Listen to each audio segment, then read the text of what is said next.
मानगोनां प्रमोद बर' सारनि दैदेननाय सरकार समाव 5 बोसोर सरकार दैदेननाय समावहाय बेबायदि मोनसेबो थासारि जों नुनो मोनाखैमोन नाथाय दिनै लोगो लोगोनो जों बेबायदि थासारिखौ नुनो मोनदों गोबां दुखुनांथाव बाथ्रा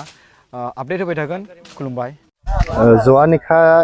1:50 মান বজাত স্থানীয় ৰাইজৰ কোৱা মতে ইয়াত যে ৰেলৱে ট্ৰেকত এটা শক্তিশালী আইডি বোমা বিস্ফোৰণ ঘটালে এটো খুব দুখ লগা ঘটনা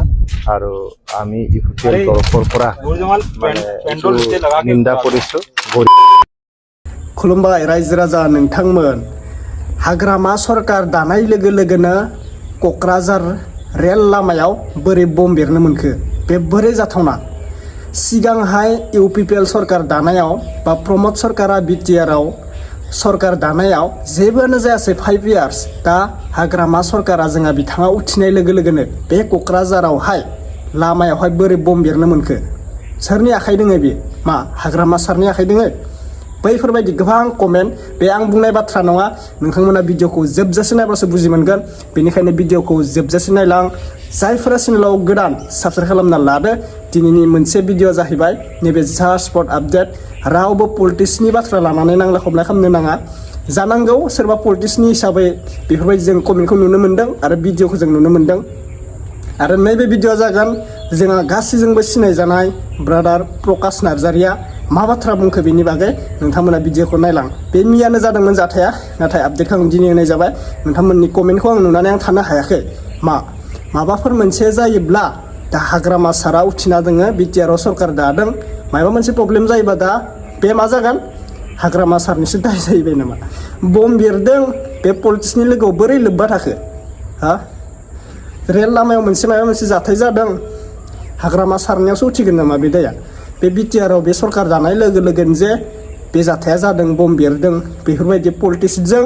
बम बेरनायजों जेबो लोब्बा गैया आंनि हिसाबाव अब्लाबो आं रावजोंबो पलिटिक्सजों लोगो जानानै भिडिअ बानायाखै नोंथांमोना नायलांबाय था आरो भिडिअखौ जोबजासे नायाब्ला बुजिनाय नङा बेनिखायनो भिडिअखौ जोबजासे नायलां कमेन्ट खालामनो दाबाव नोंथांमोना 100% कमेन्ट खालामथार नोंथांमोना सोरनि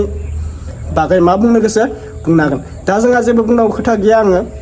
जोङो प्रकाश ब्रादारनि भिडिअखौ नायग्रोना लानोसै बेयो मा बाथ्रा बुंदों दै नायग्रोना लानोसै बिनि क्लिपखौ लानाय जाबाय दा नोंथांमोना नायग्रोना ला ओमफ्राय कमेन्ट खालाम आरो जरुर साबस्क्राइब खालामथार नैबे चेनेला गोदान साबस्क्राइब खालामना ला बेफोरबायदिनो पलिटिक्सनि बा ब्लग नैबे चेनेलाव नुनो मोनगोन दै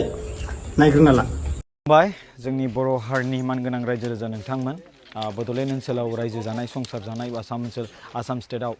रायजो जानाय संसार जानाय बर' हारिनि रायजो राजा नोंथांमोन दिनै क'क्राझार एबा सालाकाटिनि रेलवे स्टेशनाव माने रेलवे ट्रेकआव मोनसे गिदिर ब्लास्ट जाना थांदों आईडी ब्लास्ट बे ब्लास्टखौ दिनै मानगोनां लरेन्स इस्लारि सार एमएलए लकेल एमएलए आरो लोगोसे मानगोनां जोंहा इउपिपिएलनि गाहाय गोख्रों दैदेनगिरि राजु कुमार नार्जारि सारा फैदों बेजों लोगोसे आंबो फैफादोंमोन दिनै नुनो मोनदों बे जायगायाव नैबे जेरावनो होदों होनदों बमखौ ओमफ्राय बेखौ दा सोलायबाय गोदान लागायबाय होनदों नैबे जेरा बियो गासिबो गोदान लागायदों होनदों ओमफ्राय फारसेथिंजाय नैबेथिंजायनिफ्राय फैदों जाहैदों माने दा पुलिसफ्रा बेखौ इनकुइरि खालामगासिनो दं बेवहाय नैबेजोंनो माने नैबे लहाफ्रा नायदो बम होनानै माबानाया नायदो नैबे माबा जाजोबनाय बियो बम होनानै गावस्रा जानायखाय दा बियो वेस्टेज जाहैबाय ओमफ्राय बे सिङावनो थानाय बिसोरो बमखौ बेयाव होदों जाहैदों माने आरो मोनसे बाथ्रा मा नैबे गोजौआव थानाय कारेन्ट बेबो जदों जाहैदों माने बम होनानै बेखौ गोदान लागायबाय आरो आं मोनसे खोथा खोन्थानि रेलवे ट्रेकआव नायदो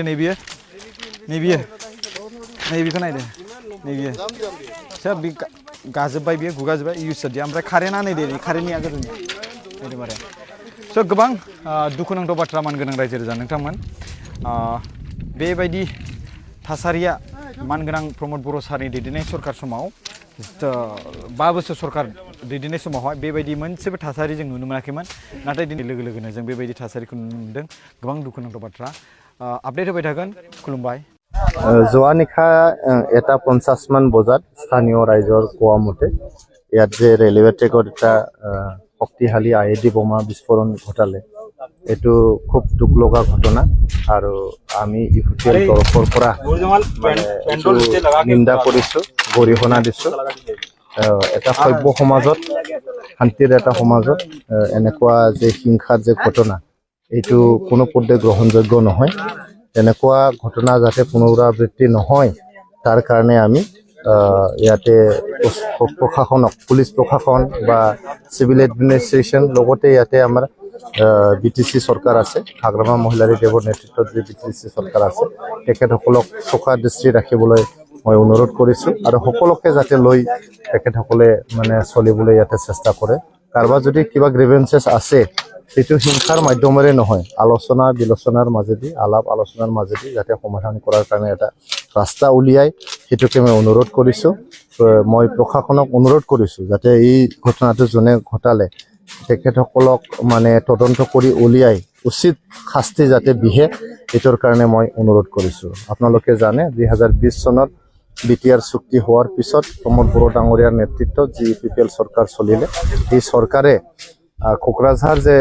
চহৰ আছে এই চহৰটো শান্তিৰ নগৰ বুলি ঘোষণা কৰিছিলে এই শান্তিৰ নগৰত এনেকুৱা বোমা ফুটোৱা বা হিংসাৰ ৰাজনীতি কৰা এনেকৈ বোমা বাৰুদৰ AK-47 বন্দুকৰ গুলিৰ তেনেকুৱা কোনো মানে স্থান নাই এইটো যেহেতু শান্তিৰ নগৰ বুলি ঘোষণা কৰিছে আৰু যোৱা 5টা বছৰ আপোনালোকে দেখিছে ইয়াতে মানে সম্পূৰ্ণভাৱে ইয়াতে শান্তিময় এটা পৰিৱেশ গঢ়ি তোলা হৈছিল সকলো ৰাইজে শান্তিৰ ফল পাইছে ল'ৰা ছোৱালীবোৰে শান্তিৰ পৰিৱেশত পঢ়া শুনা কৰিছে ডাঙৰ দীঘল হৈছে সকলোৱে ফূৰ্তিত যে আছিলে আৰু সমাজত এটা গুণগত এটা জীৱন যাপন কৰাৰ এটা সুবিধা পাইছে কিন্তু আজিৰ এই বোমা ব্লাষ্টৰ দ্বাৰা দি মানুহৰ মনত ভয় আশংকা আৰু আতংক সৃষ্টি কৰাৰ এটা পৰিৱেশ হৈছে গতিকে এনেকুৱা পৰিস্থিতি বা পৰিৱেশটো যাতে সোনকালে আমি নিৰাময় কৰিব পাৰোঁ এইটোৰ কাৰণে BTC যে চৰকাৰ এই চৰকাৰে মানে তথা সম্ভৱ ইয়াতে ষ্টেপ গ্ৰহণ কৰিব লাগিব ডিষ্ট্ৰিক্ট এডমিনিষ্ট্ৰেশ্যন পুলিচ এডমিনিষ্ট্ৰেশ্যন তেখেতসকলে এই ষ্টেপবোৰ ল'ব লাগিব আৰু আমি বিৰোধী দল হিচাপে আমি সকলো চৰকাৰৰ ভাল কামবিলাকত পজিটিভ যিখিনি ষ্টেপছ আছে তাতে কোঅপাৰেট কৰিবলৈ আমি সাজু হৈ আছোঁ আৰু এনেকুৱা যাতে ঘটনা নঘটে সকলো সমাজ শ্ৰেণীৰ মানুহ যাতে নিজকে ইনক্লুচিভ ফিল কৰে সকলোৱে যাতে চৰকাৰৰ অংশীদাৰ বুলি যদি ভাবে এইটোৰ কাৰণে আমি কাম কৰি যাব লাগিব আৰু কাৰোবাৰ দল সংগঠনৰ কোনোবা জাতি জনগোষ্ঠীৰ যেনেকুৱা গ্ৰিভেন্সেছ থাকে কিবা দাবী থাকে বা কিবা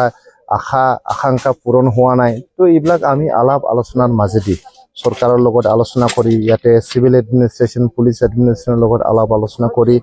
বা জাতি জনগোষ্ঠীৰ মাজত এটা মিলনৰ এটা বাতাবৰণ সৃষ্টি কৰি পেলাই এই যে আমাৰ আকাংক্ষা আছে এইটো কেনেকৈ পূৰণ কৰিব পাৰিম আমাৰ যে দাবী আছে এইটো কেনেকৈ পূৰণ কৰিব পাৰিম এইটোৰ কাৰণেহে আমি কাম কৰিব লাগিব আৰু ইয়াতে আমি BTC চৰকাৰক আৰু অসম চৰকাৰক অনুৰোধ কৰিছোঁ যাতে এনেকুৱা ঘটনা আমাৰ বড়োলেণ্ডত বা অসমত ঘটিব নোৱাৰে তাৰ কাৰণে যথাসম্ভৱ যিখিনি কাম কৰিব লাগে এইটো কৰিবলৈ মই অনুৰোধ কৰিছোঁ